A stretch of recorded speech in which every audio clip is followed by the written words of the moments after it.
Bismillahirrahmanirrahim. Assalamualaikum warahmatullahi wabarakatuh. Maha suci Allah, segala puji dan syukur kita panjatkan kehadirat Allah. Semoga kita selalu dalam bimbingan rahmat dan ridho Allah Subhanahu wa taala. Subhanallah walhamdulillah astagfirullah Allahu akbar. Kembali saya dari tim Raja Wali Nusantara. Kali ini akan mengangkat terkait ketauhidan Nabi Sulaiman. Nabi Sulaiman ini merupakan anaknya Daud. Kalau Nabi Daud ada di Solo, kalau Nabi Sulaiman itu di Sleman. Jadi begini saudaraku. Pada saat Nabi Daud sudah menjadi raja, karena Raja Talut sudah meninggal, dia melihat seekor burung yang gemerlap seperti emas. Kemudian burung itu hinggap di dekat di tempat pemandian. Oleh Daud semacam dikejar atau diikuti lah, dan ternyata di pemandian itu ada seorang perempuan. Dan ternyata perempuan itu adalah salah satu istri dari panglimanya Daud. Jadi Daud setelah jadi raja juga punya panglima perang lagi. Maka Daud meminta kepada panglima itu agar menceraikan istri yang itu dan kemudian menikahkan dengan Daud. Maka terjadilah pernikahan. Nah, dari situlah kemudian lahirlah Nabi Sulaiman. Kejayaan Nabi Sulaiman. Jadi Allah menawarkan kepada Nabi Sulaiman untuk memilih. Jadi Sulaiman ditawarkan untuk memilih ilmu, harta, tahta atau wanita. Maka Nabi Sulaiman kemudian memilih ilmu.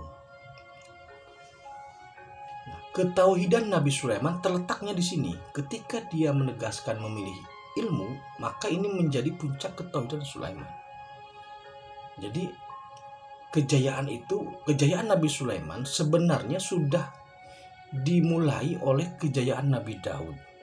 Jadi Nabi Sulaiman kemudian menyempurnakan kejayaan bapaknya gitu.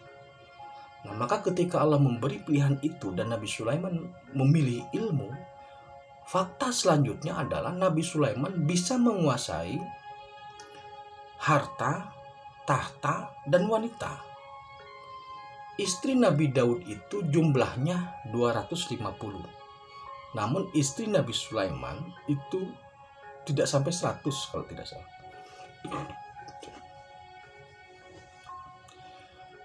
Karena ilmu Nabi Sulaiman yang sangat tinggi, maka dia bisa menaklukkan atau bisa mengharmoniskan, bisa mengintegrasikan seluruh alam.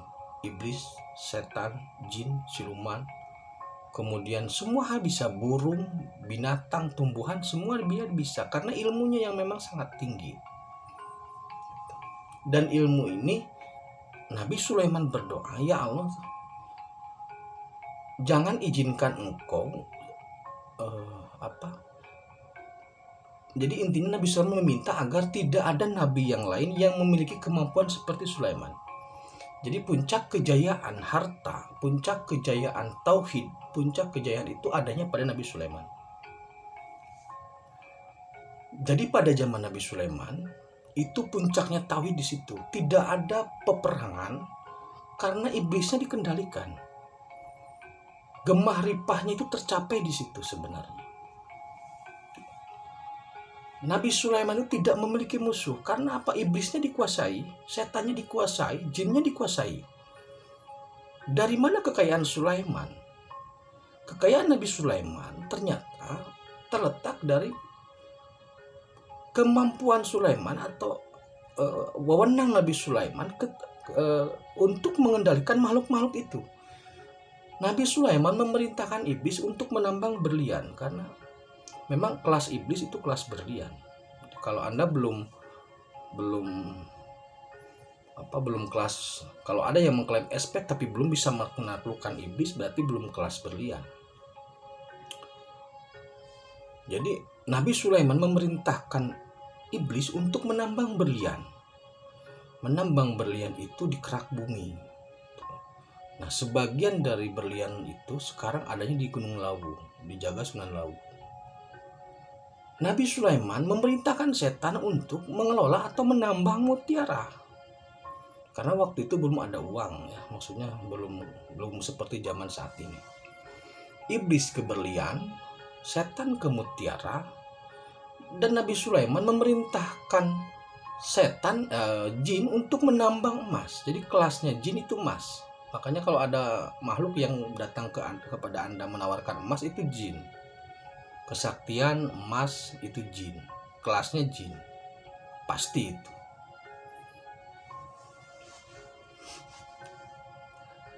Nabi Sulaiman juga memerintahkan siluman untuk mengelola pertanian. Jadi siluman ini kelasnya pertanian. Simbol siluman itu hijau, makanya selatan bajunya hijau. Simbol jin itu emas, makanya selatan istilahnya emas. Tapi karena dia siluman, bajunya hijau, karena simbol siluman hijau. Simbol iblis merah, simbol jin kuning. Kalau simbol malaikat perak.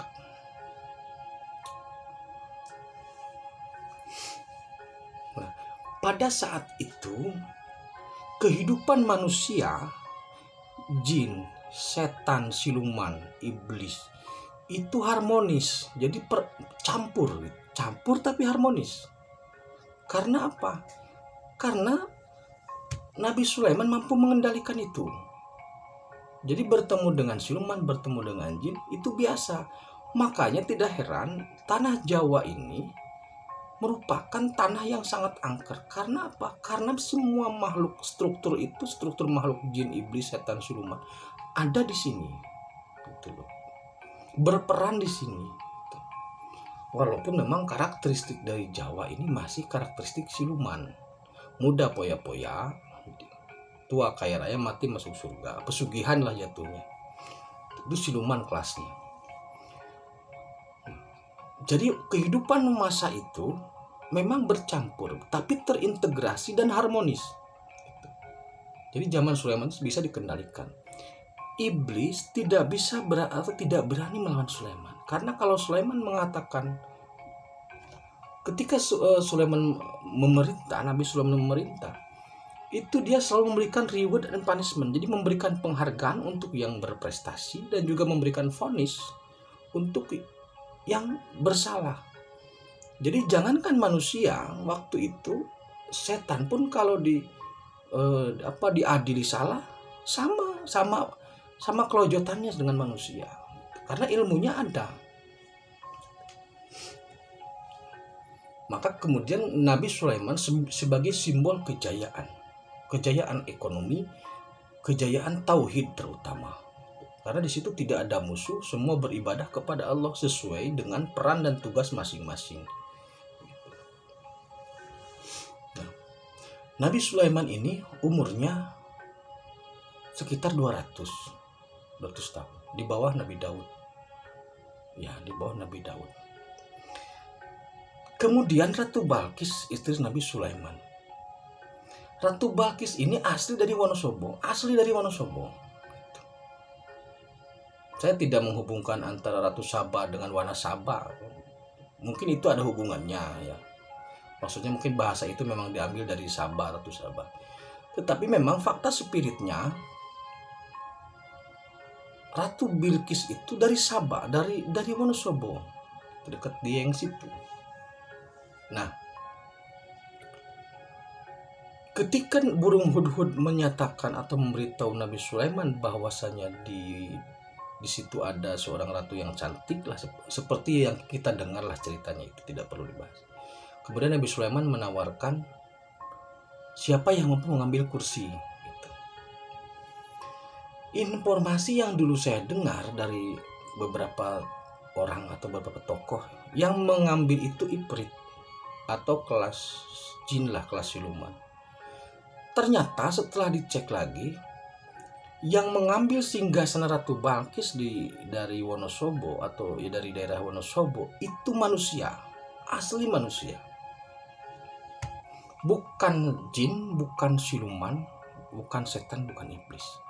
Yang mengambil singgasana dari Wonosobo dibawa ke Sleman itu manusia. Kenapa manusia? Iblis, setan, dan jin strukturnya dari api. Sedangkan manusia ada struktur ruh. Kecepatan ruh dengan kecepatan api mutlak lebih cepat ruh. Ruh itu kecepatannya di atas kecepatan cahaya. Sedangkan api kecepatannya di bawah kecepatan cahaya. Jadi yang mengambil singgasana itu bukanlah kelas iblis, setan, jin ataupun ibrit. Yang mengambil itu kelas manusia, tetapi yang memiliki kekuatan ruh sukma sejati. Itu jawabannya.